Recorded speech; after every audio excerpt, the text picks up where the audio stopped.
الذين آمنوا صلوا عليه وسلموا تسليما اللهم صل على سيدنا مولانا محمد وعلى آل سيدنا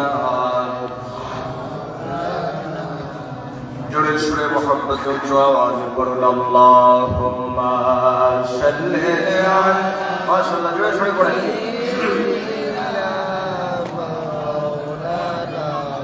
محمد وعلى آل سيدنا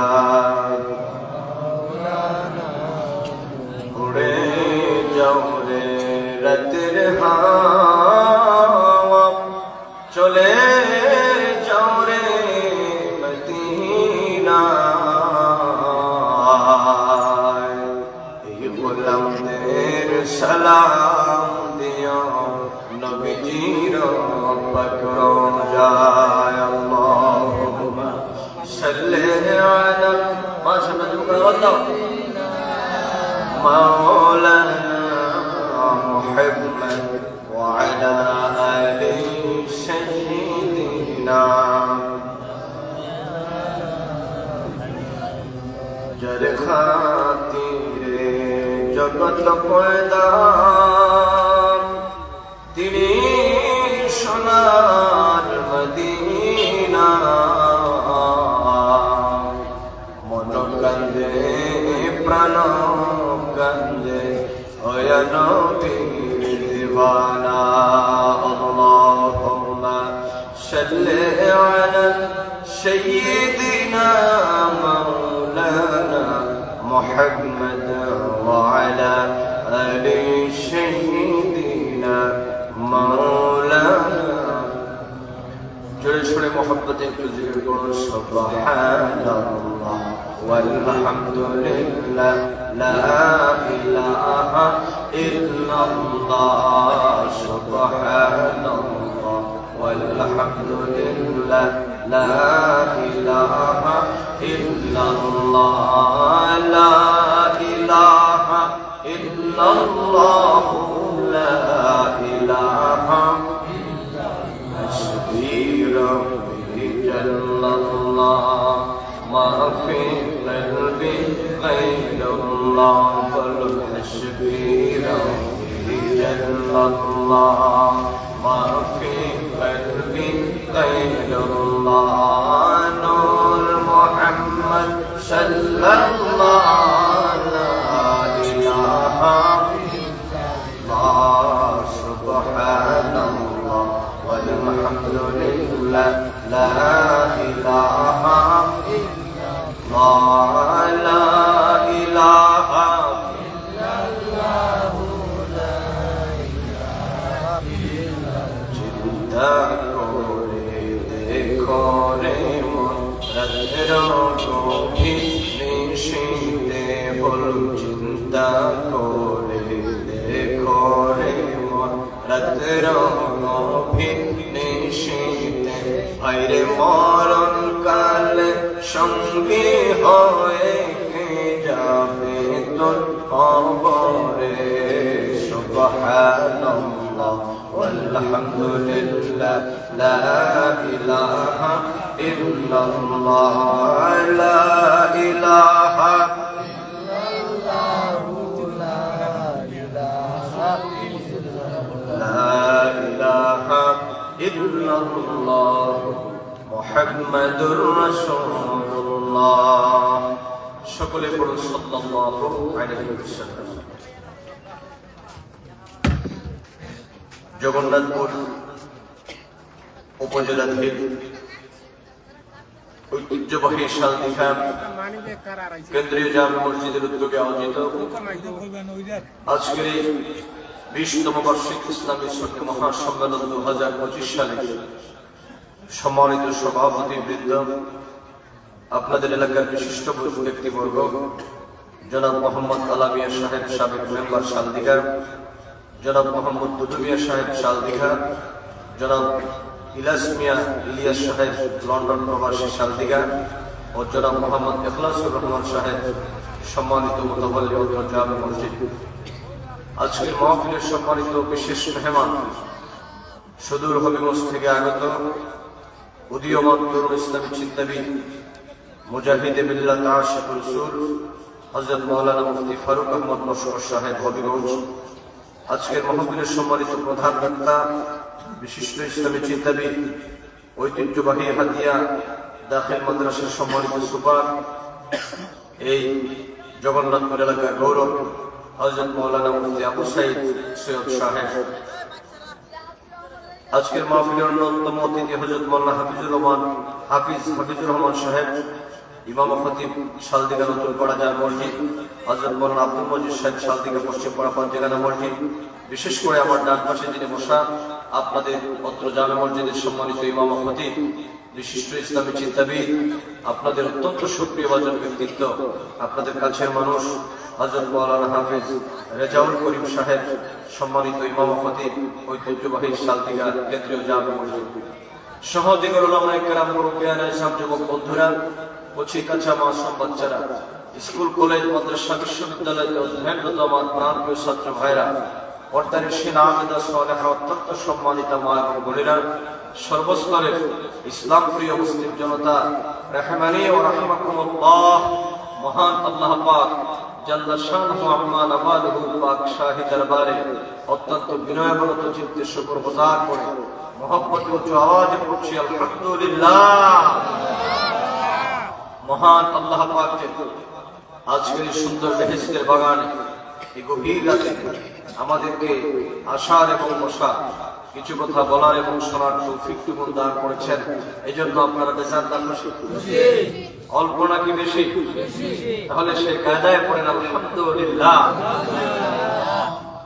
প্রিয় সুধী, যেহেতু রাত অনেক গভীর হয়ে গেছে আর বর্তমান রাত 10:30 নয়, অন্যান্য রাত প্রায় 2টার সময়, অতএব আমি সময়ের প্রতি লক্ষ্য রেখে অল্প সময়ের মধ্যে সুনির্দিষ্ট বিষয়বস্তুকে কেন্দ্র করে কোরআন ও হাদিস থেকে কিছু কথা বলে মিলাদ কিয়াম আদায় করে তাবারুক নিয়ে আমরা একসাথে বিদায় নেব বলে ইনশাআল্লাহ। বলেন ইনশাআল্লাহ। আল্লাহ পাক যেন আমরা যারা এসেছি আমাদেরকে শেষ পর্যন্ত বসার জন্য তৌফিক দান করেন, সবাই বলেন আল্লাহুম্মা আমিন। আপনারা যদি সম্ভব হয় একটু চেপে চেপে বসবেন, কারণ এই সময় পরিমাণ লোক বাইরে দাঁড়ানো হচ্ছে, কাজে ওনারা যাতে একটু বসতে পারে আপনারা একটু চেপে চেপে বসবেন, যাতে কোনো ফাঁকা জায়গা না থাকে। আর আমরা খুব নীরবতার সাথে আমরা অল্প সময় কোরআন সুন্নাহ শুনবো, বলেন ইনশাআল্লাহ। বলেন ইনশাআল্লাহ। আমাকে একটি বিষয় দেওয়া হয়েছে তাকওয়ার। আমি আপনাদের মসজিদের ইমাম সাহেব মাওলানা হাফিজ রেজাউল করিম সাহেবকে ধন্যবাদ দিচ্ছি, এলাকাবাসীকে ধন্যবাদ দিচ্ছি যে বর্তমান সময় প্রেক্ষাপটে অত্যন্ত প্রয়োজনীয় একটি বিষয় আমাকে আপনারা নির্ধারণ করে দিয়েছেন। আল্লাহ যেন এই বিষয়ের উপর আমাকে সহিষ্ণু করে বলা, আপনাদেরকে যেন ঈমান ও আমলের নিয়তে শোনার তৌফিক দান করেন, সবাই বলেন আল্লাহুম্মা আমিন। এই যে তাকওয়া, এটা আল ওয়াকায়াতুল মাসদার থেকে তাকওয়া মানে ভয়, ভীতি, নিজেকে মুক্ত রাখা, বিরত থাকা, নিজেকে সংযত রাখা, এটাই হলো মূলত তাকওয়া। পারিভাষিক অর্থে তাকওয়া হচ্ছে মহান আল্লাহ সুবহানাহু ওয়া তাআলার ভয়-ভীতি অন্তরের মধ্যে ধারণ করে দুনিয়ার সমস্ত পাপ পঙ্কিলতা থেকে নিজেকে মুক্ত রাখার নামই হলো তাকওয়া। কথা কি আবার বুঝতেছেন? মাঝে মধ্যে আমার সাথে রিপ্লে দেওয়া লাগে। আর ব্যক্তিগতভাবে আমরা নিজেরও শিক্ষক মানুষ, চেষ্টা করি আমরা ছাত্রদেরকে যেভাবে পড়াই আপনাদেরকে সেইভাবে মহাবীর একটা বিষয় বোঝানোর জন্য। কাজে আমার সাথে যদি মাঝে মধ্যে কথা না বলে আমি বুঝবো। আর এখানে তো অসংখ্য যুবকরা তো কথা বলতে কোনো অসুবিধা নাই, বলো ইনশাআল্লাহ। আওয়াজ তো আসতে কেন বুঝলাম না, আওয়াজ দাও, সমস্যা নেই। পরে কিন্তু আবার গরম বিরিয়ানি আছে, পরে কিন্তু ইনশাআল্লাহ মোনাজাতের পরে বিরিয়ানি তো হবে, কারণ আমরা যেখানে বিরিয়ানি আছে কথা কম, অসুবিধা নাই তো। কাজে মাঝে মধ্যে একটু আওয়াজ দেওয়ার অভ্যাস করে তুলতে হবে। বলেন ইনশাআল্লাহ। বলেন আল্লাহু আকবার। বলেন ইয়া রাসূলুল্লাহ। মাশাআল্লাহ, এই তো বোঝা গেল যে আমরা শালদিঘা কেন্দ্রীয় জামে মসজিদ মাঠে আছি। এগুলো একটু অভ্যাস করা দরকার। মাঝে মধ্যে সুবহানাল্লাহ, আলহামদুলিল্লাহ, আল্লাহু আকবার, নারে তাকবীর, নারে রিসালাতুল স্লোগান দেওয়ার অভ্যাস করার দরকার আছে না নাই? এবার আসুন, মহান আল্লাহ পাকের পক্ষ থেকে যেই কয়টি গুরুত্বপূর্ণ নির্দেশনা তার বান্দাদের জন্য দেওয়া হয়েছে, এর মধ্যে অন্যতম একটা নির্দেশনা হচ্ছে বান্দা তোমরা তাকওয়ার গুণাবলী অর্জন করো। আমি এখানে আপনাদেরকে আরেকটি কথা, আপনাদেরকে ভূমিকায় কথা বলতে চাই। আমার এই কথা বুঝতে, বাকি কথা বুঝতে সহজ হবে। এই পৃথিবীতে আমরা যারা আল্লাহকে মানি, আল্লাহর হাবিবকে মানি, আমাদের পরিচয় হচ্ছে আমরা হলাম ঈমানদার মুসলমান। আমি যদি প্রশ্ন করি আজকে শালদিঘার আমার সম্মানিত মুরব্বী বাবাজি, যুবক বন্ধুরা, আমাদের ভিতরে আল্লাহ এবং রাসূলের প্রতি ঈমান, প্রেম, প্রীতি, মহব্বত আর ভালোবাসা আছে না নাই? আজকে কবেন মহব্বতে বলেন আছে না নাই? আর ঈমানের কথা আজকে বলতে নাই। আপনারা প্রশ্ন করতে পারেন, বলুন সাহেব আমাদের ভিতরে ঈমান আছে, এটা আবার জোরে বলার দরকারটা কি? প্রশ্ন জাগে না মাঝে মধ্যে? আপনারা যারা মাদ্রাসায় ফাজিল কামিল পড়েছেন, আকাইদে নসফি পড়েছেন, আকিদাতুত তাহাবি পড়েছেন, শারহু ফিকহিল আকবার পড়েছেন, বা অন্যান্য আকিদা কিতাব যারা পড়েছেন, আপনারা জানেন যে ঈমান ও আকীদার কথা দুর্বল চিত্তে বলতে নাই। ঈমান আকীদার কথা কিভাবে বলতে হয়? বাল বিতাসদীকুল জাযিম, ঈমানের দাবি বলতে হয় অত্যন্ত দৃঢ়তার সাথে। কেউ যদি বলে ভাই আপনার ভিতরে আল্লাহ এবং রাসূলের প্রেম, প্রীতি আর ঈমান আছে না নাই, যদি আপনি নিষ্ক্রিয় ভাবে বলেন না ভাই আছে মোটামুটি, তাহলে ঈমানের দাবি আদায় হবে। এটাকে বলতে হবে বাল বিতাসদীকুল জাযিম, অত্যন্ত দৃঢ়তার সাথে। এজন্য কেউ যদি প্রশ্ন করে ঈমানের ব্যাপারে, সিংহ শার্দুলের মতো বলতে হবে নিঃসন্দেহে আমি ঈমানদার, আমি আল্লাহকে ভালোবাসি, আমি আমার দয়াল নবীকে ভালোবাসি, এতে কোনো সন্দেহ। আমি আবার আপনাদেরকে প্রশ্ন করব, আমাদের ভিতরে আল্লাহ এবং রাসূলের প্রতি প্রেম, প্রীতি, মহব্বত আর ঈমান, ভালোবাসা আছে না না? আল্লাহ যেন কবুল করেন, সবাই পড়েন আমিন। এবার আমরা যারা ঈমানদার, ঈমান গ্রহণের পর আমাদের কিছু কোয়ালিটি থাকা দরকার। কথা বুঝতেছেন? একজন ঈমানদারের কিছু খুসুসিয়ত, কিছু বৈশিষ্ট্য, কিছু কোয়ালিটি থাকা দরকার। এর মধ্যে একজন ঈমানদার মুমিন মুসলমানের প্রধানতম যে কোয়ালিটি, সেটা হলো তাকওয়া। কথা বলেন, সেটার নাম কি? তাকওয়া। আর এই তাকওয়াটা মূলত অর্জন করতে হয় মানব জীবনের প্রত্যেকটা পরতে পরতে অনেক কঠিন সাধনা করে। তাকওয়ার ব্যাপারটা এইরকম নয় যে পাঞ্জাবি টুপি দাঁড়িয়ে আর পাগড়ি লাগাইলে বিরাট মুত্তাকি মানুষ। একটা হচ্ছে তাকওয়া, একটা হচ্ছে লেবাসুত তাকওয়া।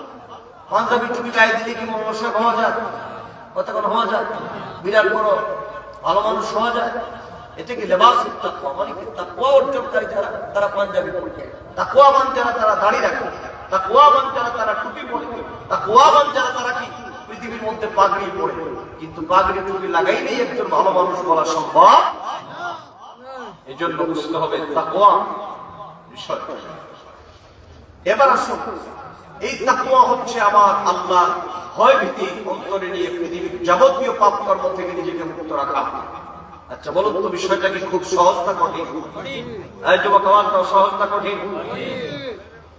এই মর্মে আল্লাহ পাক সূরা আলে ইমরানে ঘোষণা করেন, তোমরা যারা ঈমানদার, তোমরা যারা আমি আল্লাহকে মানো, তোমরা যারা আমার হাবিব নূর নবী, হায়াতুল নবী, জিন্দা নবী মুহাম্মদুর রাসূলুল্লাহকে মানো, আল্লাহ পাক বলেন বান্দা শুনে রাখো, এই পৃথিবীর মধ্যে ঈমান আনলে পরে চলবে না। ঈমান গ্রহণের পর তোমাদের একটা দায়িত্ব এবং কর্তব্য আছে। রব্বুল আলামিনকে যদি প্রশ্ন করি, রব্বুল আলামিন ঈমান গ্রহণ করার পর আমাদের দায়িত্ব এবং কর্তব্যটা কি?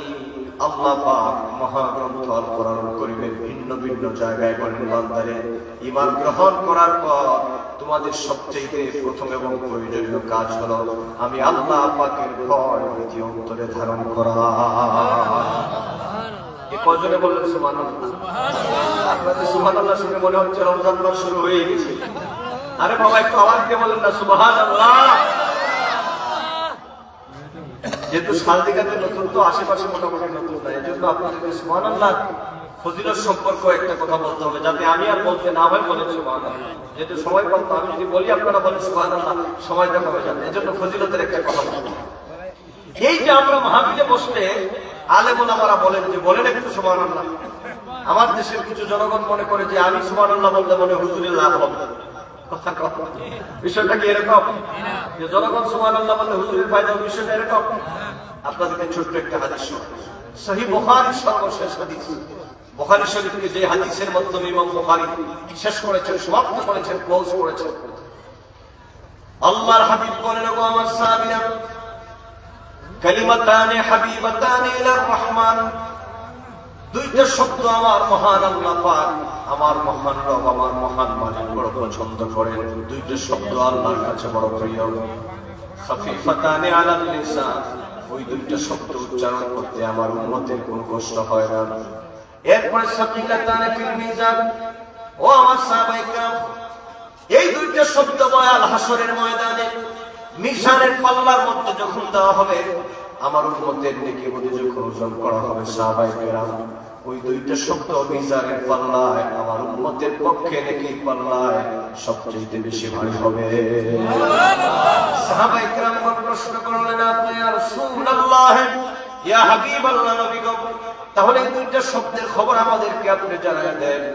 আল্লাহ নবী, নবী হায়াতুল নবী, জিন্দা নবী, শাফাআতের কান্ডারি নবী, তারানে ওয়ালা নবী, বাঁচানে ওয়ালা নবী বলেন, ওগো আমার সাহাবায়ে কেরাম, আমি রাসূলুল্লাহর পক্ষ থেকে গোটা পৃথিবীর মানব সম্প্রদায়দেরকে জানিয়ে দাও, আল্লাহ পাকের কাছে যে দুইটা শব্দ বেশি প্রিয়, আল্লাহ যে দুইটা শব্দকে বেশি ভালোবাসেন এবং উচ্চারণ করতে আমার উম্মতের যে দুইটা শব্দ কষ্ট হয় না, এবং ময়াল হাসরের ময়দানে মিজানের পাল্লার মধ্যে সবচেয়ে বেশি ভারী যে দুইটা শব্দ হবে, এই দুইটা শব্দের মধ্যে একটা হলো সুবহানাল্লাহি ওয়া বিহামদিহি সুবহানাল্লাহিল আযীম।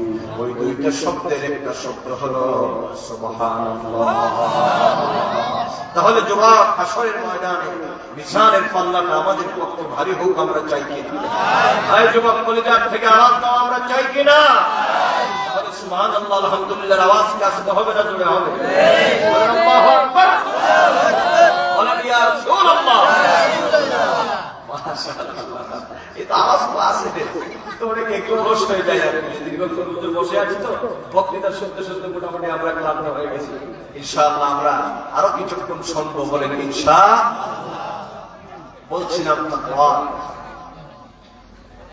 আল্লাহ পাক বলেন, বান্দারে, ঈমান গ্রহণ করার পর তোমাদের যে কাজটি অত্যাবশ্যকীয়, প্রথম যে কাজ, সেটা হলো আমি আল্লাহ পাকের ভয়ভীতি তোমার ভিতরে অর্জন করা। কারণ বুঝেন আমার বন্ধুরা, তাকওয়া যদি, আল্লাহ ভয় যদি একজন ব্যক্তির ভিতরে না থাকে, ওই ব্যক্তি কোনদিন নামাজ পড়তে পারে না, ওই ব্যক্তি কোনদিন রোজা রাখতে পারে না। আপনারা কালেকশনটা দেখে একটু আমরা বলবো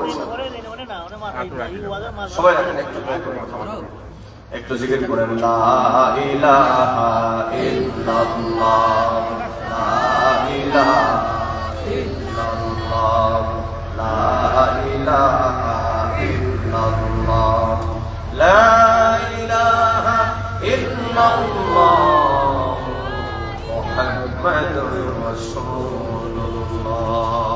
সকলে পড়ুন সাল্লাল্লাহু আলাইহি ওয়াসাল্লাম।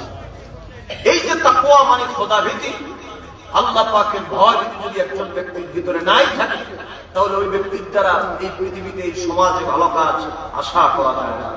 আল্লাহর ভয় ভীতি অন্তরের মধ্যে থাকলে পরে একজন ব্যক্তি পাপ পঙ্কিলতা থেকে, পৃথিবীর সমস্ত অন্যায় অপরাধ কর্ম থেকে নিজেকে মুক্ত রাখতে পারবে। আর যদি প্রত্যেকেই যদি দুনিয়ার সমস্ত অন্যায় অপকর্ম থেকে নিজেকে মুক্ত রাখে, এরকম করে যদি একটি সমাজের, একটি দেশের, একটি রাষ্ট্রের সকল ব্যক্তি যদি নিজের থেকে সংশোধন হয়ে যায়, ইনশাআল্লাহ সুন্দর পরিবার কায়েম হবে, সুন্দর সমাজ বিনির্মাণ হবে, সুন্দর একটি রাষ্ট্রের স্বপ্ন আমরা দেখতে পারি। যুবক কথা বলো, ঠিক কিনা? এই জন্য ইসলামী রাষ্ট্র যারা গঠন করতে চান, ইসলামী রাষ্ট্র গঠনের প্রথম শব্দ হচ্ছে জনগণকে তাকওয়ার প্রতি উদ্বুদ্ধ করতে হবে। জনগণকে তাকওয়ার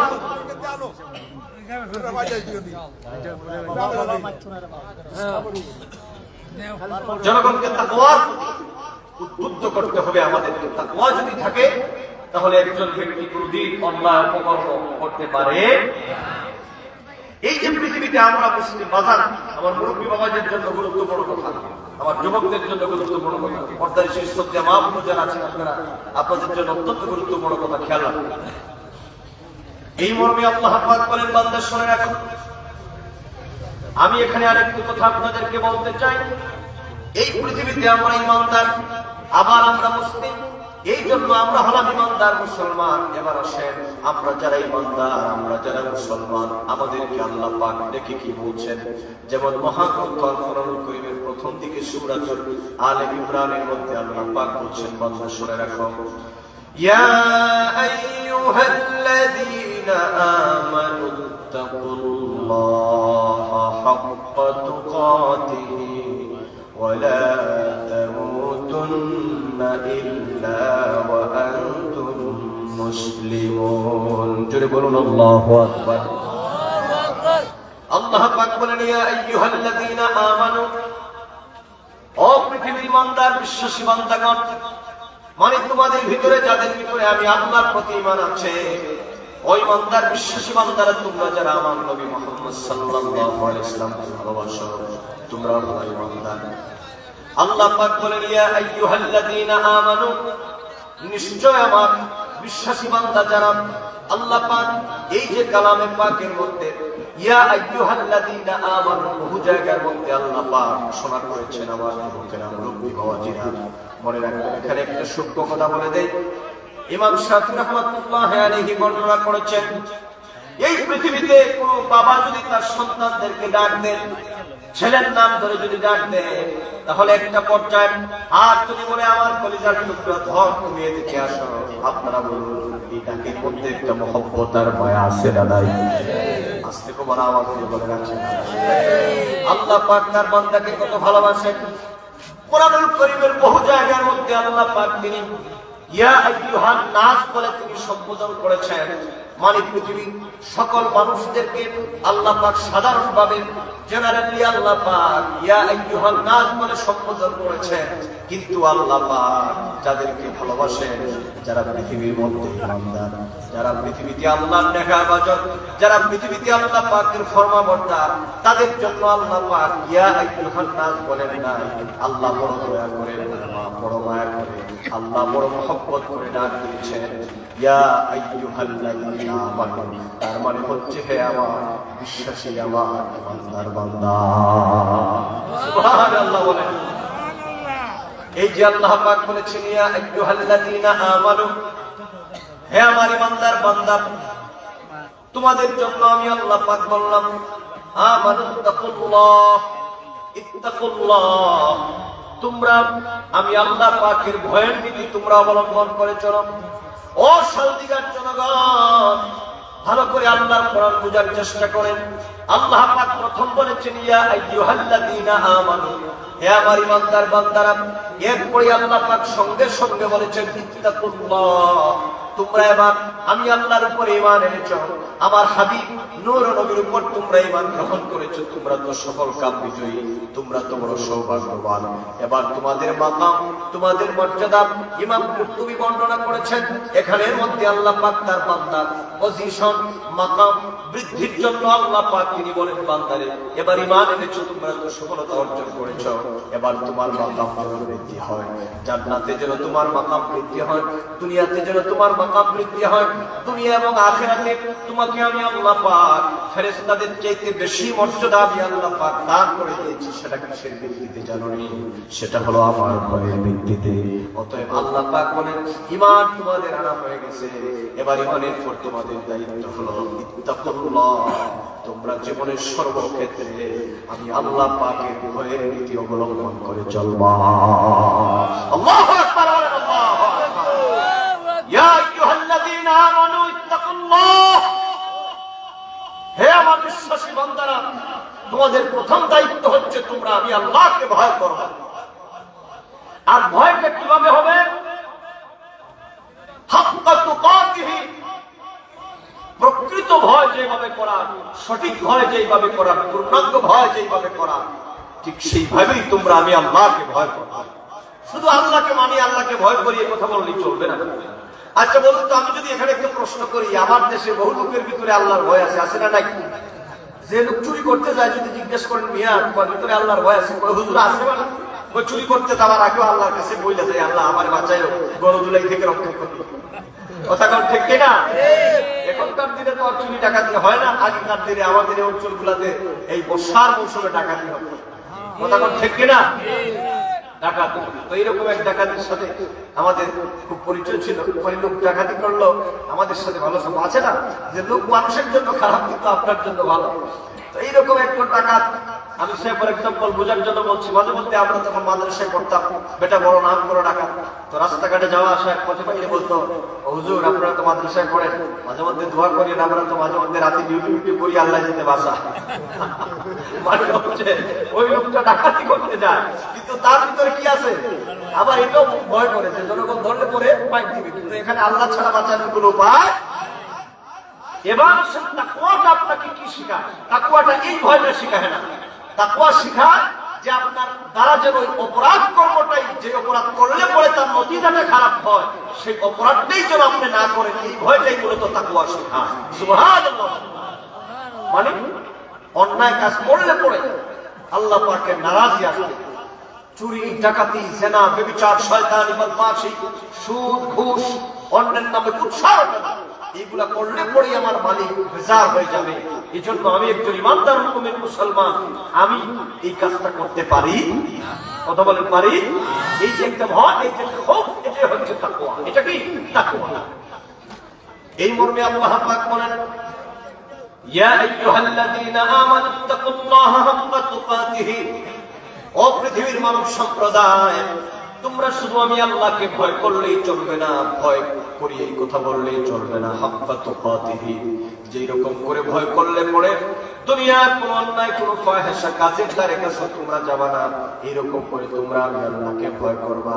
এরপরে আল্লাহ পাক আরেকটা শর্ত লাগাই দিয়েছেন, ওয়ালা তামুতুন্না ইল্লা ওয়া আনতুম মুসলিমুন। পড়ে যারা পড়ে, ওয়ালা তামুতুন্না ইল্লা ওয়া আনতুম মুসলিমুন। আমি আল্লাহ পাকের ভয়ের নীতি শুধু অবলম্বন করলে চলবে না, ওয়ালা তামুতুন্না, সাবধান তোমরা মৃত্যুবরণ করবে না, ইল্লা ওয়া আনতুম মুসলিমুন, একজন পূর্ণাঙ্গ একনিষ্ঠ ফরমাবরদার, একনিষ্ঠ মুসলমান না হওয়া পর্যন্ত তোমরা, আনুগত্যশীল বান্দা না হওয়ার আগ পর্যন্ত তোমরা মৃত্যুবরণ করবে না। সুবহানাল্লাহ। এই কথাটুকু বুঝে আসছে? সূরাতুল আলে ইমরান, এখানে দুইটা কথা বলা হয়েছে। আল্লাহ পাক বলছেন, হে বিশ্বাসী বান্দারা, তোমরা আমাকে ভয় করার মতো করো, আর পূর্ণাঙ্গ একনিষ্ঠ ফরমাবরদার মুসলমান না হয়ে তোমরা পৃথিবী থেকে বিদায় দিবা। সুবহানাল্লাহ। দেখুন আমি আপনাদেরকে কি বলবো, এই একই আয়াতের তাফসীর আপনি পড়েই শেষ করতে পারবেন না। মুফাসসিরিনে কেরামগণ এত সমস্ত ব্যাখ্যায় এই এক আয়াতে ওনারা বর্ণনা করেছেন। এরপর আমি প্রসিদ্ধ তাফসীর গ্রন্থসমূহ থেকে আপনাদেরকে কিছু প্রয়োজনীয় কথা, যেগুলো আপনাদের মনে থাকে, এইরকম দু একটি কথা আপনাদেরকে শোনায় দেব। প্রথম নম্বরে আয়াতে বলা হয়েছে আল্লাহ পাককে ভয় ভীতি করবা, ভয় করার। এবার আসেন আল্লাহর ভয় আমাদের সকলের ভিতরেই আছে, কথা কোন আছে না নাই? কিন্তু পরিপূর্ণ ভয়টা আমাদের নাই। মানে যেভাবে ভয় করার কথা আল্লাহ বলেছেন এইরকম ভয় নেই। এইরকম ভয়টা কেমন ভয়, আমি আপনাদেরকে ছোট্ট একটা হাদিসে পাক আপনাদের সামনে আমি শোনাই। উসুদুল গামা, এটা আসমাউর রিজালের কিতাব, আলেম ভাইরা জানবেন। হযরত আব্দুল্লাহ ইবনে ওমর রাদিয়াল্লাহু তাআলা একদিন তিনি কোথাও যাচ্ছিলেন, হঠাৎ করে পাহাড়ের উপর থেকে একটা মেষপালক, বকরির পাল যে নিয়ে পানে চড়ায় এইরকম একজন রাখাল, তিনি বিরাট একটা বকরির পাল নিয়ে তিনি আসতেছেন। আল্লাহর ভয় কারে বলে শুনতে? আমরা তো শুধু নামে মুসলমান, আমরা তো মুখ দিয়া বলি আল্লাহকে ভয় করি, কিন্তু মুখ দিয়া বলি আল্লাহকে ভয় করি, আমাদের দ্বারা পৃথিবীতে এমন কোন কাজ নাই যেটা আমাদের দ্বারা সম্ভব হয় না। কথা কোন ঠিক কিনা? শুধু আপনাদের দ্বারা নয়, বাংলাদেশে পাঞ্জাবি টুপি লাগায় বহু ধরনের অন্যায় অপকর্ম করে, এরকম অপকর্মশীল বান্দা এই বাংলায় আছে না নাই? আসতে কমাতে না আছে না নাই? আপনাদের দোয়ায় এই সারা বাংলা পার্শ্ববর্তী দেশ বিশ্বের বিভিন্ন জায়গায় আল্লাহ পাক আমাদেরকে একটু যাওয়ার সুযোগ করে দিয়েছেন। বর্তমানে এক শ্রেণীর লোকেরা পাঞ্জাবি টুপি পরে যে ধরনের ক্রাইম করছে, আজকে পাঞ্জাবি টুপিওয়ালাদের প্রতি এক শ্রেণীর শিক্ষিত মানুষদের একটা অনাস্থা চলে আসছে। কথা কম, আমি এই কথা বলছি না যে শুধু পাঞ্জাবি টুপি ছাড়াই লোকেরা অন্যায় করে অপরাধ করে। এখন আপনারা বলুন, সেই লোকটা পাঞ্জাবি টুপি পরে অপরাধ করলো, ওই লোকটা কি প্রকৃত অর্থে কি পাঞ্জাবি টুপির মর্যাদা রক্ষা করলো? আল্লাহর ভয় কি তার ভিতরে আছে? যদি থাকতো তাহলে ওই লোকের দ্বারা কি অন্যায় অপকর্ম হওয়া সম্ভব? তাহলে এটা হচ্ছে কি, মানে লেবাসুত তাকওয়া, মানে সে ভাব করেছে আলেমের, কিন্তু তার মধ্যে আলেমের কোন খুশুসিয়ত নাই। আরেকজন পরিপূর্ণ আল্লাহ বলা যে বান্দা। ও যুবক, এমন বহু যুবক আমি দেখেছি আমাদের বিশ্ববিদ্যালয় জীবনে, ইউনিভার্সিটিতে যখন পড়তাম, আমাদের সাথে বহু বন্ধু বান্ধব দেখতাম, যুবক মানুষ দাঁড়িয়ে এখনো পুরা উঠে নাই, কিন্তু তাহাজ্জুদের টাইমে কোনদিন সে ঘুমায় না। আল্লাহ তাহাজ্জুদের নামাজে সিজদায় গিয়ে কান্না করে। তাহলে বলুন তো দেখি, এই ভয়টা যার ভিতরে আছে, রাতের গভীরে যে ঘুমায় না, নিঃসন্দেহে ওই ব্যক্তিটা আল্লাহর ভয়ে তার কান্না করছে। কথা কন না, ঠিক কিনা? অনেক যুবক আছে যারা নফল রোজা রাখে, অনেক মানুষ আছে, মুরব্বী বাবার আছে যারা নফল ইবাদত করে। আমার বাড়ি বাড়ির সম্মানিত অনেক মা বোনেরা আছে যারা প্রতি সোমবারে রোজা রাখে, বৃহস্পতিবারে রোজা রাখে, শুক্রবারেও রোজা রাখে। কথা বলেন, এইরকম সৌভাগ্যবান মানুষ আমাদের সমাজে আছে না নাই? অনেক আছে আমাদের সমাজে। খুঁজতে পড়ে অনেক পাওয়া যায়। কথা কন ঠিক কিনা? খুঁজতে পড়ে বহু লোক পাওয়া যায়। যাই হোক, আমার বন্ধুরা বলছিলাম, আল্লাহ শুধুমাত্র আল্লাহকে ভয় করি কথা বললেই চলবে না, আল্লাহকে ভয় করার মতো করা লাগবে। হযরত আব্দুল্লাহ ইবনে ওমর তিনি বললেন, ওই যে মেষপালক, ওই যে মেষের বকরির পান নিয়ে যাচ্ছে, ওই রাখাল থেকে বলতেছে, কয় বিদিনী সারা রাত মেলে উঠানা রাখাল ছেলে, আমাকে তোমার এখান থেকে তোমার একটা ছাগল আমার বড় পছন্দ হয়েছে, আমাকে একটা ছাগল দিয়ে দাও। রাখাল বলতেছে, কয় ভাই আপনাকে যে ছাগল দিয়ে দিব, সে তো জানে না ওই যে আব্দুল্লাহ ইবনে ওমর, আমার মালিক তো আমাকে গেলে পরে আমাকে কি করবে, আমাকে খুব বকাঝকা করবে, আমি কিভাবে আপনাকে একটা ছাগল দিয়ে দিব? তিনি বলতেছেন, তো ভাই তোমার মেষপালের মধ্যে ছাগলের তো কোনো অভাব নাই, এর মধ্যে যদি একটা বকরি আমাকে দিয়ে দাও, তোমার মালিক কি করবে নাকি? এবার আব্দুল্লাহ ইবনে ওমরের সামনে ওই ছেলেটা বলতেছে, হুজুর শুনেন, আমার মহাজনটা এমন মহাজন, কঠিন মহাজন, সে প্রতিদিন আমার এই বকরিগুলা ঘরের ভিতরে ঢুকাইতে সময় গড়ে, আবার বের করতে সময় গড়ে। আব্দুল্লাহ ইবনে ওমর মনে মনে ভাবলেন যে আমি তার একটু বলে দেই, তার একটা বুদ্ধি শিখাই দেই। আর বুদ্ধি শেখানোর পাশাপাশি তিনি তার একটু পরহেজগার এবং তার একটু আল্লাহ ভীতিটা তিনি যাচাই করতে চাইতেন। তখন তিনি বললেন, আচ্ছা তাহলে তোমাকে কি আমি একটা বুদ্ধি দিব, তুমি মানবা? কি বুদ্ধি? তোমার মালিক যখন তোমাকে জিজ্ঞেস করবে,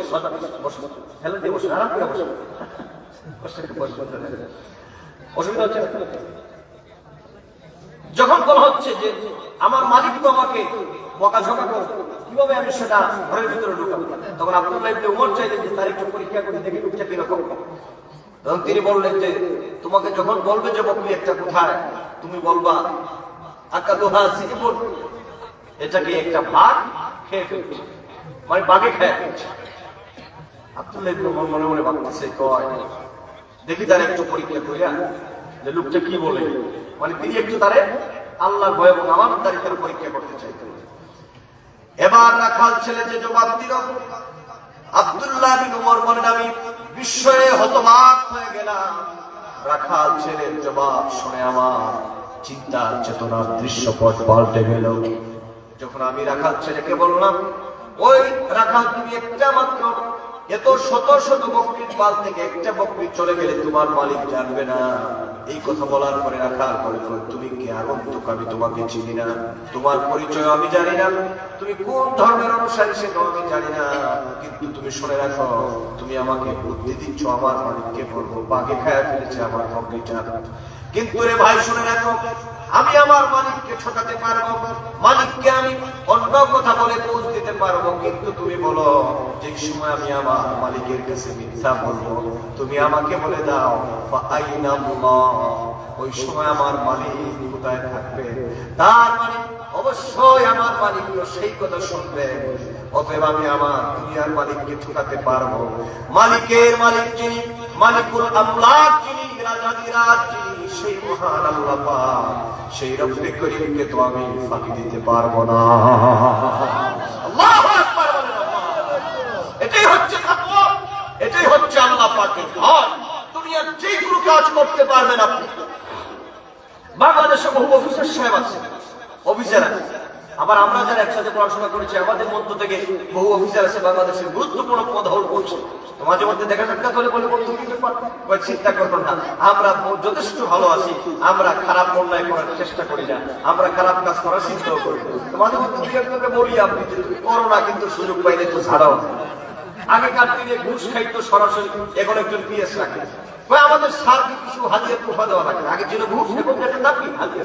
তো আগে কিন্তু সরাসরি, এখন সরাসরি দেয় না। তিনি একটা ব্যাংক অ্যাকাউন্ট দেন, বলেন আপনি একটু সম্মানিত করে একটা স্যারের অ্যাকাউন্টে পাঠায় দিন। আপনারা বলেন তাহলে একই কাজ সরাসরি নিলে পরে যে ঘুষ হয়, ব্যাংক অ্যাকাউন্টে নিলে পরে সেটা কি ঘুষ হয় না? কথা কোন ঘুষ হয় না? সরাসরি নিলে পরে সেটা অপরাধ হয়। আপনার একজন পিএস এর মাধ্যমে নিলে সেটা কি অপরাধ হয় না? আমার সমাজে বহু লোক আছে অপরাধের সুযোগ পায় না বলে ভালো, কিন্তু অপরাধ করতে দিয়ে দেখেন আগেকার লোকেরা তো খাইছিল কম, এটা পাইলে সবের মতো সব খেয়ে। কথা কোন ঠিক কিনা? আমার দেশে বহু নীতি কথা বহু লোকেরা শোনায়, কিন্তু কাজের বেলায় বহু নীতিবান পাওয়া এই জমিনে বড় কঠিন ব্যাপার। কথা কম, এরকম বহু দৃষ্টান্ত আমরা দেখতে পাই। কাজে আপনি সুবিধা পাইলে ঠিক আছে, অসুবিধার টাইমে নাই, মানে আপনি সুযোগের অভাবে ভালো মানুষ, কিন্তু সুযোগ পাইলে পরে আপনার চরিত্রের খোঁজ খবর থাকে না। এটার নাম তাকওয়া নয়। তাকওয়া হচ্ছে জীবনের যে কোনো পথে আপনাকে বলিষ্ঠ একজন প্রাকৃতিক মুসলিম হওয়া দরকার। আল্লাহ যেই রকম বলেছেন, আমি যদি একাগ্র চিত্তে সেইভাবে আমি আল্লাহর ভয় ভীতি অন্তরে ধারণ করার চেষ্টা করি, তাহলেই আমি মুমিন মুসলমান, আমি মুত্তাকি। কথা বলেন ঠিক কিনা? একজন মুমিন মুসলমানের ভিতরে সেই ধারণা বদ্ধমূল থাকে। ও যুবক, কলেজে পড়ো, বিশ্ববিদ্যালয়ে পড়ো, যুবক শুনে যাও, একজন তাকওয়াবান ব্যক্তি কোনদিন অন্যায় করতে পারে না, অপরাধ করতে পারে না, আল্লাহর নাফরমানি করতে পারে না, আল্লাহর হাবিবের সম্মান আজমতের বিরুদ্ধতা করতে পারে না। কারণ কি? একজন ব্যক্তির ভিতরে সে ধারণা বদ্ধমূল থাকে, পৃথিবীর কোনো মানুষ যদিও না দেখে, যিনি আমার সব কাজ দেখবেন তার নাম কি? এরকম না, এরকম নয়, আল্লাহর নাম এরকম নিতে নাই। একটু শাহাদাত আঙ্গুলি আকাশের দিকে তুলে বলেন, সব দেখার মালিক কে? তুমি রহমান, তুমি মেহেরবান। বলো না যুবক, তুমি রহমান, তুমি মেহেরবান। পাপী গাহে না তবু শান, অন্ধ বুঝে না তবু শান। তুমি রহমান, তুমি মেহেরবান। জনম জনম যদি গাহি তোমার মহিমা, গাওয়া শেষ হবে নাহি। ঠিক না বলো? জনম জনম যদি গাহি তোমার মহিমা, গাওয়া শেষ হবে নাহি। দয়া করো হে প্রভু, দয়া করো হে প্রভু, তুমি দয়াবান, তুমি রহমান, তুমি মেহেরবান। বলো না যুবক, তুমি রহমান, তুমি মেহেরবান। কখনো তোমাকে যদি ভুলি, হেদায়েতের আলো জেলে নিও কাছে তুলি। কখনো তোমাকে যদি ভুলি, হেদায়েতের আলো জেলে নিও কাছে তুলি। ঠাই দিও হে প্রভু, ঠাই দিও হে প্রভু, তুমি দয়াবান, তুমি রহমান, তুমি মেহেরবান, তুমি রহমান, তুমি মেহেরবান। আল্লাহু আকবার। তাকওয়া এটা অত্যন্ত মর্যাদাপূর্ণ একটা ব্যাপার। একজন ইমানদার ব্যক্তির ভিতরে যদি তাকওয়া অর্জন হয়ে যায়, ভালো করে শোনেন, কেউ কথা বলবো, একজন ইমানদার ব্যক্তি, একজন মুমিন মুসলমানের ভিতরে তাকওয়া অর্জন হয়ে যায়। কারণ কি, একজন ইমানদার মুমিন মুসলমানের ভিতরে সেই ধারণা বদ্ধমূল থাকে, পৃথিবীর কেউ যদিও না দেখে আমি যে অন্যায় করবো, অপরাধ করবো, সেটা যিনি দেখেন তিনি হচ্ছেন আমার আল্লাহ। ও যুবক, তুমি মনে করতেছো রাতের গভীরে তুমি একা একা একটা অন্যায় করে ফেলবা, অপরাধ করে ফেলবা, কেউ দেখবে না, কেউ জানবে না। দুইজন মিলে অন্যায় করবা, কেউ দেখবে না, জানবে না। তিনজন মিলে তুমি একটা অন্যায় করবা, কেউ জানবে না, কেউ শুনবে না। এই মর্মে আল্লাহ পাক বলেন, বান্দা শুনে রাখো, মা ইয়াকুনু মিন নাজওয়া সালাসাতিন ইল্লা হুয়া রাবিউহুম। বান্দারে, তোমরা তিনজনে মিলে যদি কোন অন্যায় করো, অপরাধ করো, রে বান্দা, পৃথিবীর কোন মানুষ তোমাদেরকে দেখতে পায় না, শুনতে পায় না, কিন্তু মনে রাখবে রে বান্দা, তোমরা তিনজন মিলে যদি কোন অন্যায় করো, অপরাধ করো, তোমাদের সাথে চতুর্থ নম্বর যিনি থাকি তিনি হলাম আমি আল্লাহ। দুইজন মিলে যদি কোন অন্যায় করো, তোমাদের সাথে তৃতীয় নম্বর যিনি থাকি আমি আল্লাহ। আপনারা যদি মনে করেন হুজুর রাতের গভীরে আমরা একাকী কোন দরজা বন্ধ করে বন্ধ ঘরের ভিতরে যদি আমরা কোন অন্যায় করে ফেলি, কেউ তো দেখবে না, আল্লাহ পাক বলেন তোমার সাথে দ্বিতীয় নম্বর তোমার সকল কর্ম যিনি দেখে তিনি হলাম আমি আল্লাহ। ইন্নাহু হুয়াস সামিউল বাসীর। পড়ে যারা পড়েন, ইন্নাহু হুয়াস সামিউল বাসীর, তিনি হচ্ছেন দেখনেওয়ালা, শুননেওয়ালা। তিনি দেখেন বান্দার প্রত্যেকটি কাজ, তিনি শুনেন বান্দার প্রত্যেকটি কথা। শুধু তাই নয়, আল্লাহ পাক তো এক্সটার্নাল কথা শুনেনি, ইন্টারনাল মানুষের ভিতরে, মানুষের অন্তঃকরণের ভিতরে কি চিন্তা চেতনা আছে সেটাও যিনি জানেন, তার নাম কি? বাজার একটু মহব্বতে বলেন না, তার নাম কি? এই ভয় যদি কারো ভিতরে অর্জন হয়ে যায়, ও যুবক, তাহলে বলো, কোন ব্যক্তির ভিতরে যদি এই ভয়টা শুধুমাত্র অর্জন হয়ে যায়, আমি যে অন্যায় করব, অপরাধ করব, পৃথিবীর কেউ দেখবে না, কিন্তু দেখবে না আমার আল্লাহ, তাহলে আপনারা বলেন এই ভয়টা যদি কারো ভিতরে অর্জিত হয়ে যায়, ওই লোকের দ্বারা পৃথিবীতে কি অন্যায় করা সম্ভব নাকি? এটা তাড়াতাড়ি বলেন, 11টা হয়ে গেছে, 11:30টার মধ্যে শেষ হবে। বলেন আপনার ওই ব্যক্তির দ্বারা কি অন্যায় করা সম্ভব নাকি? ওই ব্যক্তির দ্বারা সমাজ, দেশ, রাষ্ট্রের কোন ক্ষতি করা সম্ভব নয়। এই জন্য আমি বলি, আমার দেশে অন্যায় করলে, অপরাধ করলে পরে পুলিশ দিয়া লোকদেরকে পেটানো হয়। কথা বলো, যুবক কথা বলো, পেটানো হয় না? থানায় মামলা দেওয়া, পুলিশ দিয়ে পেটানো হয়। কিন্তু আমরা দেখতে পাই বাংলাদেশে যতগুলা সন্ত্রাসী আর যতগুলা অপরাধী আছে, পুলিশ দিয়ে পিটায় কাউকে ভালো বানানো সম্ভব হয় না। আপনি মনে করেন জগন্নাথপুরের সবচেয়ে বড় সন্ত্রাসীকে পুলিশ গ্রেফতার করলো, এসপি সাহেবের অফিসে নিয়ে যাওয়া হলো, জন্মের মতো লাঠিপিটা করা হলো, তাকে রিমান্ডের নামে। সন্ত্রাসী মনে মনে করে, এসপি সাহেব আগে তো ধরছিলাম রাস্তাঘাটে সাধারণ জনগণকে সুযোগ পাইলে আপনারা কথা কন, ঠিক কিনা? তার মানে পিটায় মানুষদেরকে ভালো বানানো সম্ভব? কথা বলা সম্ভব? মানুষদেরকে পিটায় ভালো বানানো সম্ভব না।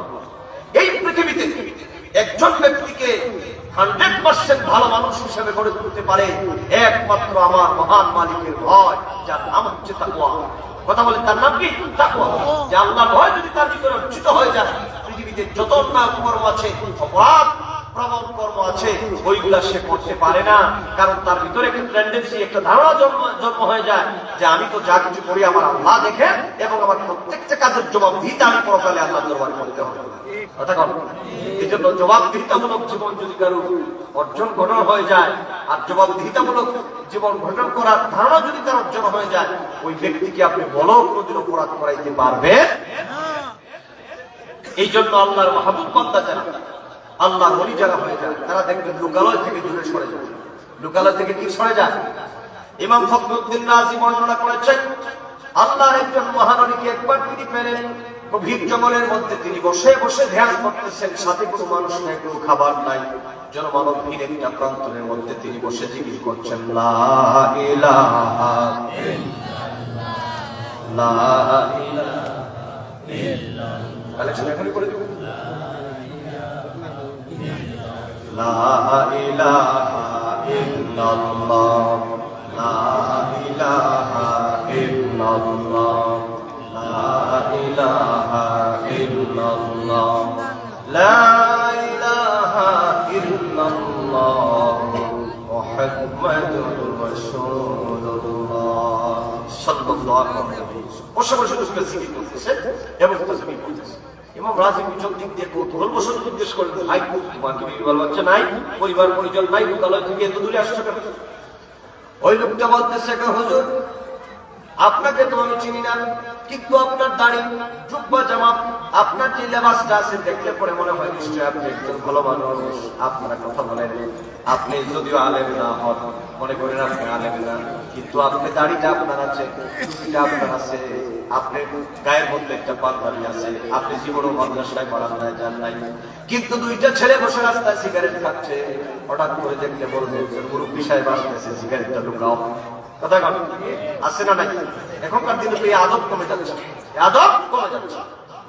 আগেকার দিনে আমরা আমাদের স্যার, আমাদের উস্তাদ হুজুরদেরকে দেখলে আমরা রাস্তা দিয়ে হাইটা দেখতে দেখলে একটু দূরে সরে যেতাম, বাইসাইকেলের উপর থাকলে একটু নেমে যেতাম।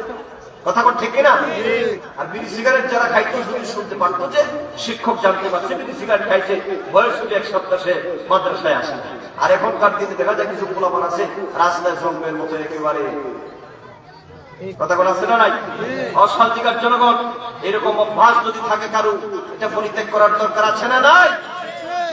সামনে বেয়াদবিমূলক আচরণ করা যাবে না। তোমরা যারা ছাত্র আছো তোমাদের প্রতি আমার উদাত্ত হবা, এইরকম কখনো করা যাবে না। মুরব্বীদের সম্মান করবা, শ্রদ্ধা করবা, পিতামাতাকে সম্মান করবা, শ্রদ্ধা করবা। এরপরে যখন তুমি মুরব্বী হয়ে যাবা, আল্লাহর পক্ষ থেকে তোমার প্রতি মানুষের শ্রদ্ধা করতে আল্লাহ জন্মায় দিবেন। সুবহানাল্লাহ বলেন। আমার বাবা জিনা ইমাম রাজিকে দেখার পরে তখন কি করলেন? ওই লোকটা বলতেছে, কয় আপনাকে দেখতে তো একজন বড় সাহেবের মতো মনে হয়। কয় হ্যাঁ, তুমি বলো তোমার কোনো কথা আছে নাকি? কয় হ্যাঁ, আমার মনের ভিতরে একটা কথা আছে। কি কথা? কয় হুজুর, জীবনে আমি বহু অন্যায় করেছি, অপরাধ করেছি, আমি পাপের বোঝা আমার বহু বাড়ি হয়ে গেছে। আমি একটা সময় বহু নাফরমানিতে ছিলাম, কিন্তু আমি যখন বুঝতে পেলাম আমার মহান রব, আমার মহান মালিক আমার জীবনের সবকিছু দেখতেছেন, আমার কর্মের প্রত্যেকটা হিসাব আমার মহান আল্লাহর দরবারে আমি দেওয়া লাগবে। এই জন্য আমি সমাজ, আমি দেশ, আমি লোকালয় ছেড়ে গভীর জঙ্গলে বলতে চলে এসেছি, যাতে করে কোনো মানুষের সাথে আমার দুনিয়ার কোনো কথা বলতে না হয়। আমার পরিবার পরিজনদেরকে আমি মাঝে মধ্যে আমি তাদের ভরণ পোষণ দেন, বাকি সময়টা আমি জায়গার মধ্যে থাকি। কারণ আমার ভিতরে একটা ধারণা জন্মে গেছে, আমি যত মানুষের কাছে থাকবো তত আমাকে দুনিয়ার বিভিন্ন ধরনের কুমন্ত্রণ আমাকে টানবে।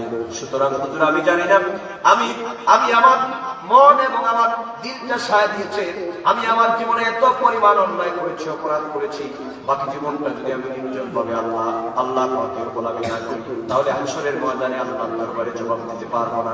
ইমাম রাজি তিনি বর্ণনা করেন, ওই লোকটার মধ্যে আমি, তার চেহারার মধ্যে, তার দিলের মধ্যে আমি এক পলকে আল্লাহর মারিফতের নূর দেখতে পেলাম। এজন্য পৃথিবীতে যারা আল্লাহ ওয়ালা হয়ে যায়, ও যুবক যারা পৃথিবীতে আমার নবীর গোলাম হয়ে যায়, এই লোকালয় থেকে বহু মানুষ দূরে চলে যায়, বহু মানুষের সাথে তাদের চলন বলন চলাফেরা কমিয়ে দেয়, ওই ব্যক্তিটা পরহেজগার হয়ে যায়, দুনিয়ার বহু জিনিস থেকে সে নিজেকে মুক্ত করে নেয়। কারণ দুনিয়ার ধান্দা, দুনিয়ার ধোঁকা, এটা এমন কঠিন ব্যাপার, দুনিয়ার ধোঁকায় পড়লে আল্লাহ এবং তার রাসূলকে রাজি করা সম্ভব নয়। দুনিয়াটা বড় কঠিন জায়গা ভাই। আলেম ভাইরা আছেন এখানে, বহু আলেম ওলামা আছেন। দুনিয়াটা কি জানেন? দুনিয়া হচ্ছে দুনিয়া হচ্ছে ধোঁকা এবং প্রবঞ্চনার জায়গা। দুনিয়া চায় না আপনি জান্নাতে যান, দুনিয়া চায় না আপনি আল্লাহ বলা হন। এই দুনিয়া কোনোদিন কাজে নাই। এই দুনিয়া মানুষদেরকে কাঁদিয়েছে। দাকায়েকুল হাকায়েক এই কিতাবের মধ্যে ইমাম ফখরুদ্দীন রাজি তিনি মৃত্যুর ইতিহাস সম্পর্কিত অসংখ্য রিওয়ায়াত তিনি এনেছেন। সেখানের মধ্যে তিনি দুনিয়ার প্রসঙ্গ বলেছেন, এই দুনিয়াটা হলো বড় কঠিন জায়গা। দুনিয়া কারোর জন্য কাঁদে না, দুনিয়া মানুষকে কাঁদায়। দুনিয়া চায় না আপনি দুনিয়ার মধ্যে আল্লাহ পাকের গোলামি করেন, আল্লাহ পাকের ফরমাবরদার হন, আল্লাহ পাকের ভয়ভীতি অন্তরের মধ্যে নিয়ে চলে। এই জন্য আল্লাহ ওয়ালা ব্যক্তি যা হয়ে যায়, ওই ব্যক্তি দুনিয়ার রূপ রং, দুনিয়ার ওই চাকচিক্যে সে কি হয় না, বিমূঢ় হয় না, দুনিয়াটাকে অপশনাল মনে করে এই জমিনটারে সেজদার জায়গা বানায়। আর সে মনে মনে ভাবতে থাকে, জমিনে তোমার উপরে আমার অহংকার করার কিছু নাই, খবর করার কিছু নাই। জমিনের মধ্যে এসেছি মুসাফির হিসাবে, কিছুদিন আমি থাকবো। আল্লাহর ভয় নিয়ে জমিনের মধ্যে সেজদা দেয়। ক্ষণিক জীবনে সে পরকালীন জীবন, অন্তকালের জীবন, অন্তকালের জীবনে আল্লাহ পথেও সংগ্রহ করে থাকে। আর সে হচ্ছে সবচেয়ে বড় বুদ্ধিমান মানুষ। আল কাইয়িস মান দানা নাফসাহু ওয়া আমিলা লিমা বা'দাল মাউত ওয়াল আজিজ মান ইত্তাবাহা ওয়া তামান্না আলাল্লাহ। সবচেয়ে বুদ্ধিমান ব্যক্তি হচ্ছে সে যে দুনিয়ার জীবনটারে এমনভাবে কাজে লাগায়, মৃত্যুর কথা ভয় তার অন্তরে থাকে, আর দুনিয়ার জীবনকে সংক্ষিপ্ত মনে করে এখানে থেকে থেকে সে পরকালীন জীবনের মাঝেও অর্জন করে। আপনাদেরকে আরেকটা উদাহরণ দিচ্ছি। ফর এক্সাম্পল, মনে করেন আপনি বিদেশে গেছেন, আসেননি কেউ এখানে? মানে বিদেশ থেকে চলে আসছেন, কেউ আসেন থেকে হাত তুলে? কেউ নাই? মানে বিদেশে গেছেন, বিদেশে ছিলেন, আপনি ছিলেন। আচ্ছা, বিদেশে আপনি ছিলেন কোন দেশে বাবা? আচ্ছা, ওমান, সৌদি আরব। মনে করেন আপনি যুবক বয়সে সৌদি আরব গেছেন, কথা বুঝতেছেন? আমার সময় তো কমের জন্য খুব টাইটলি বলতে হচ্ছে। মনে করেন আপনি যুবক বয়সে ওমানে গিয়েছেন, যুবক বয়সে আপনি সৌদি আরব গিয়েছেন। যাওয়ার পরে আপনি কাজকর্ম করেন, ডিউটি আপনার 8 ঘন্টা 12 ঘন্টা আপনি ডিউটি করেন। আপনি কি করেন? এক্সট্রা ডিউটি করেন। কারণ কি? কারণ আমি এসেছি এখানের মধ্যে কিছুদিন থাকবো। সেখানে থাইকা থাইকা আপনি দেশে একটা বাড়ি করেন, সেখানে থাইকা থাইকা আপনি একটা গাড়ি কিনেন, সেখানে থাইকা থাইকা কিছু জায়গা জমি করেন। আর বন্ধু বান্ধব বাইরে করে বলেন, ভাই কয়দিন থাকবো বলা যায় না, পুরাকালে আমি যেন মুরব্বী হয়ে যাবো, যখন ওই সময়টা যখন আরো আসে আমি যেন কাটাতে পারি। এই জন্য আমি প্রবাস জীবনে থেকে আমার বাড়িটা বানাচ্ছি, আমার গাড়িটা কিনতেছি। কথা বলেন ঠিক কিনা? এটাই তো করা হয়। ঠিক তদ্রূপ আপনি ও যুবক শুনে যাও, এই দুনিয়াটা হলো আমাদের খুব সংক্ষিপ্ত জায়গা। এখানের মধ্যে থেকে তাকওয়ার গুণাবলী অর্জন করে অনাদি অনন্তকালের জীবন, যে জীবন শুরু হয়ে যাবে মৃত্যুর মাধ্যমে, কোনদিন শেষ হবে না। ওই পরকালীন জীবনের জন্য পাথেয় সংগ্রহ করবা। এই জন্য এই জমিনটারে সেজদার জায়গা বানাবে, এই জমিনটারে আল্লাহ রাসূলের গোলামীর জায়গা বানাবে। আর মনের মধ্যে সেই প্রবল ধারণা আপনি বিদ্যমান রাখবেন, আমার বাবাও ছিল, মাও ছিল, আমার দাদাও ছিল, দাদিও ছিল। আজকে তারা কালের আবর্তে দুনিয়ার থেকে তারা বিদায় নিয়েছে। ও যুবকরে, তোমাদের অনেকের আব্বা নাই, আব্বা নাই। আমিও তো গুনাহগারের আব্বা যেন দুনিয়ার থেকে বিদায় নিয়ে চলে গেছে। আপনারা বলুন, এই পৃথিবীতে কত দিন যাবে, কত রাত যাবে, কত সপ্তাহ যাবে, কত মাস যাবে? যাদের আব্বা আম্মা চলে গেছেন, ওরা কি আবার পিছনে আসার কোন সম্ভাবনা আছে না? সম্ভাবনা নাই। এই জন্যই ধারণা দিলের মধ্যে গেঁথে রাখবা, ওনারাও চলে গেছেন, আমরাও চলে যাব। ওনারা আগে চলে গেছেন, আমরা পিছনে পিছনে চলে যাব। অতএব আমরা এমন এক জীবনে পদার্পণ করবো যে জীবনে একবার গেলে পরে আমার আসার কোন সম্ভাবনা নাই। এইরকম আল্লাহর ভয় নিয়ে দুনিয়ার জীবনটা আপনি কাটাই দিবেন। আমার প্রিয় বন্ধুরা, বলছিলাম আল্লাহ বলেছেন আমাকে ভয় করো, আমাকে ভয় করার মতোই ভয় করো। এখানে আরেকটা আয়াত আপনাদেরকে শোনাই। হযরত ওমর রাদিয়াল্লাহু তাআলার নাম আপনারা শুনেছেন। খলিফাতুল মুসলিমিন তিনি যখন ছিলেন, ওমর রাদিয়াল্লাহু তাআলা যখন প্রেসিডেন্ট ছিলেন, যখন তিনি খলিফা ছিলেন, তার একটা আদত ওয়াকা ছিল, তিনি রাতের গভীরে মাঝে মধ্যে তিনি পাড়া মহল্লার মধ্যে তিনি ঘুরতে বেড়াতেন, মানে ঘুরে ঘুরে বেড়াতেন। কোনো অসহায় মানুষ আছে নাকি, কোনো ক্ষুধার যন্ত্রণায় কোনো মানুষ কান্না করে নাকি, তিনি ঘুরে ঘুরে ওই জায়গাগুলোর মধ্যে ঘুরতেন। সুবহানাল্লাহ। বাংলাদেশে এমন কোন নেতা আছে যে মানুষের দুয়ারে দুয়ারে ঘুরে? বরং নির্বাচনের আগে এমন কিছু প্রতিশ্রুতি দেয়, নির্বাচনের পরে নেতা সাহেবকে টর্চ লাইট দিয়েও খুঁজে পাওয়া যায়। কথা কোন ঠিক কিনা? নির্বাচনের আগে তিনি এটা করবেন, সেই করবেন, কিন্তু নির্বাচনের পরে নেতা সাহেবের কোনো খবর নেই। অথচ খলিফাতুল মুসলিমিন হযরত ওমর রাদিয়াল্লাহু তাআলা তিনি এমন একজন শাসক ছিলেন, তিনি রাতের গভীরে যখন মানুষেরা ঘুমিয়ে যেত, তিনি অন্ধকারে তিনি তার সিপাহীকে নিয়ে, প্রধান সেনাপতিকে নিয়ে তিনি বের হয়ে যেতেন মানুষের দ্বারে দ্বারে। এই ভাই কথা আসতে বলেন, এই আপনারা তাবারুকটা একটু রাখেন, আপনারা তাবারুকটা রেখে একটু আপনারা ধৈর্যের সাথে আপনারা একটু দাঁড়াবেন। আর তাবারুক যারা আনবেন আপনারা দয়া করে কথা বলবেন, একটু জিকির করেন লা ইলাহা